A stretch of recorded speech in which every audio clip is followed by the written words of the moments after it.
Top quality और consistent performance के लिए सिर्फ सिल्वर पंप नाम याद रखना।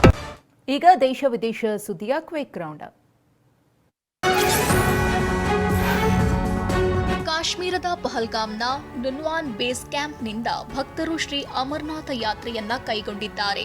ವಯಸ್ಸಿನ ಅಂತರವಿಲ್ಲದೆ ಪ್ರತಿಯೊಬ್ಬರು ಪವಿತ್ರ ಅಮರನಾಥ ಗುಹೆಯ ಕಡೆಗೆ ಹೊರಟಿದ್ದಾರೆ.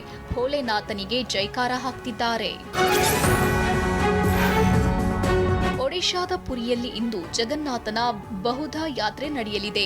ಗುಂಡಿಚಾ ದೇವಸ್ಥಾನದಲ್ಲಿ ಒಂದು ವಾರ ಕಳೆದ ನಂತರ ಜಗನ್ನಾಥ ದೇವರು ಇಂದು ಸಹೋದರಿ ಸುಭದ್ರಾ ಮತ್ತು ಅಣ್ಣ ಬಲಭದ್ರ ಜತೆ 12ನೇ ಶತಮಾನದ ದೇವಸ್ಥಾನಕ್ಕೆ ಮರಳಲಿದ್ದಾರೆ.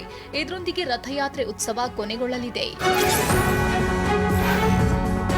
ರಾಜಕೀಯ ಮತ್ತು ಅಧಿಕಾರದ ಸ್ವರೂಪದಲ್ಲಿ ಮೂಲಭೂತ ಬದಲಾವಣೆಯಾಗಿದೆ.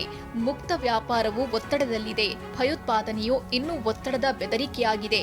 ವಸಾಹತುಶಾಹಿ ನೆರಳುಗಳು ಹೊಸ ರೂಪಗಳಲ್ಲಿವೆ ಅಂತ ಟ್ರಿನಿಡಾಡ್ ಟೊಬಾಗೋದ ಸಂಸತ್ನಲ್ಲಿ ಪ್ರಧಾನಿ ಮೋದಿ ಹೇಳಿದ್ದಾರೆ.